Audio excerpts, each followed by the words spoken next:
안녕하세요. 김동섭입니다. 5월 9일 아침 시작하도록 하겠습니다. 오늘 미국은 상승 마감했죠. 이틀간 조정 주고 이틀간 반등에 성공합니다. 오늘 상승의 이유는 무역 협상이 영국과 타결됐다. 이런 뉴스가 나왔죠. 그것이 미국 시장을 끌어올립니다.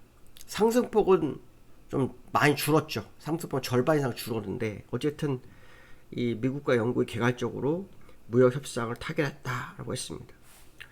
도이체방크는 이 부분에 대해서 완전한 무역 협상하는데 수년이 걸린다. 하지만 이번 합의는 하나의 틀이 될 가능성이 크다. 이렇게 얘기를 합니다. 근데 지난번에 그런 얘기 했었죠.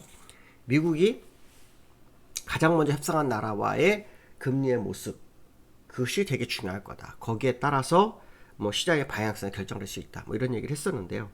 그 내용을 보면요. 일단 철강과 알루미늄에 대해서는 관세가 0%입니다. 그리고 영국산 자동차가 그 품목 관세에 대해서 25%를 철회하고요. 10%를 매깁니다. 근데 이 10%가 연간 10만 대에 대해서입니다. 영국이 미국에 수출하는 차량 대수가 9만 대 조금 넘는다고 합니다. 그러니까 10만 대까지는 10%. 그러니까 관세율이 10%죠. 그 다음에 미국 상품 평균 관세율이 5.1%였는데요. 이거 1.8%로 내린다고 합니다. 그 다음에 소고기 농산물 개방을, 그러니까 미국의 소고기와 농산물을 개방한다. 이렇게 지금 나오고 있습니다. 그럼 여기서 키포인트는 일단, 자동차 관세는 10%입니다. 10% 정도 선에서 합의를 볼 수 있습니다. 물론 트럼프는 나라별로 다를 수 있다 얘기하지만 내용을 쭉 보면은 결국 미국에서 수출하고자 했던 농산물 같은 것들 열어주는 모습. 그러니까 결국 미국이 얻어갈 수 있는 걸 얻어가고 영국도 영국대로의 나름대로 일정 부분 합의를 했습니다. 이것이 이제 무역 협상의 첫 번째이기 때문에 각 나라별 협상이 중요한 이슈가 될 거다. 이렇게 지금 시장을 해석했고 트럼프가 제기했던 건 25% 관세보다는 한참 낮았기 때문에 일단 시장은 환호한 상황이 된 모습이죠. 근데 이제 저는 조금 생각이 달라요. 물론 이번 주말에 중국과 미국이 고위급 회담이 있습니다. 트럼프는 실질적인 무역 협상이 될 거다 이렇게 얘기하면서 약간 낙관론을 힘을 실어주는 그런 모습이긴 한데요. 영국은 유로존이 아닙니다. 이게 문제입니다. 그러니까 유로화를 안 씁니다. 영국은 파운드를 그대로 쓰고요. 유로존은 별도입니다. 그러니까 사실 전 세계 경제권의 가장 큰 것은 미국권, 유로존권, 그 다음에 아시아의 중국권이거든요. 그러니까 유로존과의 협상은 아닙니다, 이게. 그러니까 결론적으로 말하면 영국과 미국은 원래 한 계통입니다. 하나의 계통입니다. 예전부터. 그렇기 때문에 이것이 협상 테이블의 중심이 될지는 좀 더 지켜봐야 됩니다. 유로존이나 중국과의 협상 결과가 상당히 중요할 거다. 아니면 최소한 인도 정도, 인도나 일본 정도의 흐름이 더 중요합니다. 이제 그게 나오느냐 안 나오느냐에 따라서 시장의 방향성이 결정될 수 있다. 이런 해석을 해보는 것이 더 중요하지 않을까. 그렇다고 해서 이것이 의미가 없다. 그 얘기는 아닙니다. 의미는 충분히 있지만 더 큰 의미를 부여할 수 있는 곳이 필요하다. 저는 그렇게 생각합니다. 그리고 도이체방크가 얘기한 것처럼 무역전쟁에 제가 그 얘기 했었죠. 무역에 대한 협상은 하루 이틀에 될 수가 없다. 한단 말 가능하겠냐? 불가능합니다. 일정 부분 틀만 마련한 거다. 이렇게 보시면 되고요. 실질적으로는 좀 더 깊이 들어가야 될 거다. 이렇게 보시면 됩니다. 하지만 우리가 중요하게 봐야 될 것은 미국이 주장한 협상이 일부 진행이 되고 있다는 거에 대한 만큼은 나쁘지 않은 결과다. 이런 해석을 해야 될 것 같고요. 미국 시장은 테슬라가 약 3% 올랐습니다. 이제 매그니피센트 종목, 세븐 종목들이 대체적으로 상승을 끄면서 나스닥을 1% 정도까지 견인하는 그 흐름을 좀 보였던 하루이고요. 주간 신규 실업 청구 건수는 예상치를 밑돌았습니다. 22만 8천 건.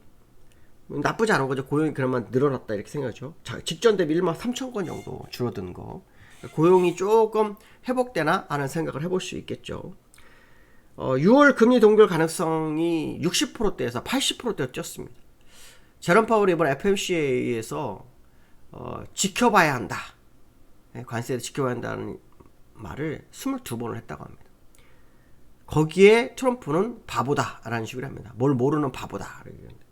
무엇이 옳을지는 잘 모릅니다. 그렇지만 이때까지 경제가 무너졌을 때마다 늦었다 한들 연준이 살렸다는 것은 속일 수 없거든요. 물론 예전에 옐런 그리스펀 같은 경우에는 사전 대응을 해서 시장을 살려낸 것도 있습니다. 그런 부분에 비해서는 좀 아쉽죠. 아쉬운 부분이 있습니다. 그렇지만 연준이 원래 항상 행하던 것처럼 지표의 어떤 통일성이라든가 연속성을 확인하고자 하는 것은 당연한 거다. 만약에 이번에 무역 관세 문제가 없었다면 금리는 하지 않았을까 생각되지만 그 부분이 무역 관세를 무너뜨린 상황이다 해석을 해본다 그러면 연준의 판단도 틀렸다고 보기는 어렵다 이렇게 보시면 될 것 같고요. 미국 시장을 볼까요? 나스닥과 다우의 흐름을 보시면 다우는 60일선 돌파 시도를 했습니다. 장중하대 1.6%까지 갔지만 밀려서 끝났고요. 나스닥은 60일선 돌파를 했습니다. 그러니까 나스닥이 요즘 조금 더 강한 흐름을 보이고 있는데 일단 60일선 돌파하면서 지난번에 5월 2일날 돌파 시도했다가 무너졌었는데 다시 돌파했습니다. 그래서 이번에 돌파는 후엑스팬이 캔들을 뚫고 나오는 그런 흐름이기 때문에 의미를 부여할 수 있는 상황이 아닌가라는 생각을 좀 해볼 수 있지 않을까 봐야 될 것 같고요. 금값에 대해서 뭐 시장에서는 3,600불 얘기도 좀 나오고 있습니다. 거기까지는 예상이 됩니다. 기술적으로 제가 아마 얘기했을 거예요. 근데 제가 볼 때는 이게 끝났을 수도 있습니다. 끝났을 수도 있겠다. 그래서 어저께 트럼프가 지금 주식을 사야 한다, 당장 사라, 뭐 이런 식의 어떤 언급을 했었거든요. 근데 관세 문제가 완전히 해결되지 않고는 투자가 밀리지는 않을 겁니다. 물론 이 미국 연구와 개발적 무역 협상 뭐 이게 의미를 부여한다 할지라도 확실한 부분이 드러나지 않았죠. 그렇기 때문에 사실은 트럼프의 주장이 100% 맞는다는 말은 할 수 없죠. 두 번째는 원달러인데요. 원달러가 시장에서는 드디어 1,300원대 안착인가에 대한 어떤 이렇게 기사들이 있어요. 근데 여기에서는 1,400원대로 다시 올랐습니다. 여기에서는 1,404원에 마감을 합니다. 1,404원에 마감을 합니다. 1,404원에 마감을 합니다. 장중 한때 1,406원까지 갔었죠. 일단은 이제 저는 무너졌다 생각을 하고 있습니다. 그래서 1,320원대 예전부터 주장하는 거기까지 갈 거다. 이격 벌리기 하면서 1,640원까지는 갈 거다는 생각을 저는 계속 하고 있습니다. 1,640원을 얘기하는 이유는 아실 거예요. 월봉상 우상향 첫 번째밖에 없었습니다. 지금 이게 벌어지게 되면 이제 1,700원도 나옵니다. 이 벌어지는 게 안 좋습니다. 여기서 1,600원 이게 좀 어설프게 벌어지게 되면 위험합니다. 그래서 원달러 상으로는 일단 1,320원을 한번 가지 않겠냐. 사실 1,320원을 요쯤에 갔어야죠. 요쯤에 갔다면 이렇게 딱 1,600원대 가는데 이렇게 1,320원 하게 되면 이렇게 벌어져서 요거 높아지죠. 그래서 이게 좀 문제가 될 수 있는 겁니다. 왜 거기까지 갈지 그건 저도 모릅니다. 기술적으로 봤을 때 1, 2, 3가 만들어지지 않았기 때문에 물론 1, 2, 3가 꼭 다 된다는 부분은 없지만 확률 게임이잖아요. 과거 사례를 보면 캔들은 항상 고점 찍고 내려오게 되는데 그 고점이 1, 2, 3 우상향 1, 2, 3 나 수평 1, 2, 3 그런 모습을 보이거든요. 그래서 제가 다우도 아직 꼭지가 아니다라고 하는 이유가 그 얘기죠. 우상향 1, 2, 3를 찍었지만 수평으로 나온 적이 없기 때문에 수평이 나올 거다라는 부분 그 사이에 우리나라 시장이 얼마나 강해질 건가 이 생각을 해봐야 한다라는 게 제가 항상 주장하는 바죠. 그래서 그런 부분을 좀 확인해야 될 필요성이 있죠. 그래서 환율이 일단 1,300원대 문제인데 문제는 뭐냐면 이 환율 방어에 써서 그런지 모르겠지만 외환보유고가 4천억 불이 간당간당하다고 합니다. 그러니까 이것도 좀 문제죠. 그렇죠? 외환보유고가 뭐 누구 주장에는 8,400억 불 정도 있어야 한다는 거고 일각에서는 4천억 불 이상이면 된다 뭐 이런 얘기도 있고요.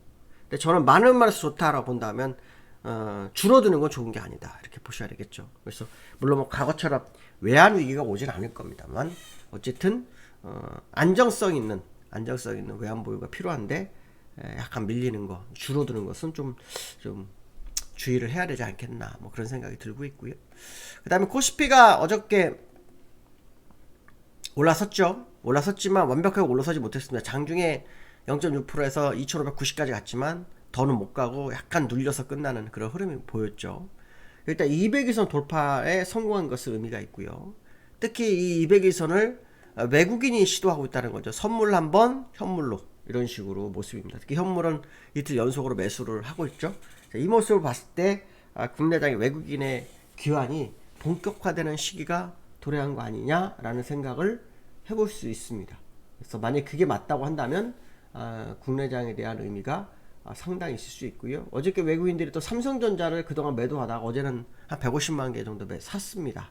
삼성전자를 매수해야 외국인의 귀환이 확실히 드러나죠. 그래서 삼성전자를 보면서 외국인들의 귀환을 흐름을 한번 확인해 볼 필요성이 있고요. 코스피는 중요한 자리가 이제 5일선입니다. 지금 현재 5일선이 2573 정도 나오거든요. 67 2567 정도가 되기 때문에 이 67포인트가 밀리지 않는 선에서의 흐름이 가장 중요하고요. 만약에 위로 더 간다 그러면 어저께 고점이었던 2581. 네, 어저께 고점 2581이거든요. 그래서 2590이요? 맞나요? 2590. 어저께 고점 2500을 돌파하는지 싸움입니다. 그래서 하단 밴드와 상단 밴드는 하단 밴드는 5일선 값인 2567, 상단 밴드는 어제 고점 이렇게 보시면 될 것 같고요. 선물로도 비슷한 흐름이 나올 것 같습니다. 왜냐하면 미국이 일단 상승했기 때문에 큰 변화가 없죠. 그래서 어저께 고점에 선물은 어제 고점이 343.90이었고요. 이제 5일선 이제 오늘 5일선 값은 얼마냐면은 340.43입니다. 340.43. 어저께 341.47, 341.40에 끝났으니까요. 요 정도 하단으로 보시면 되지 않을까 이렇게 생각이 듭니다. 오늘 여기까지 하겠습니다. 감사합니다.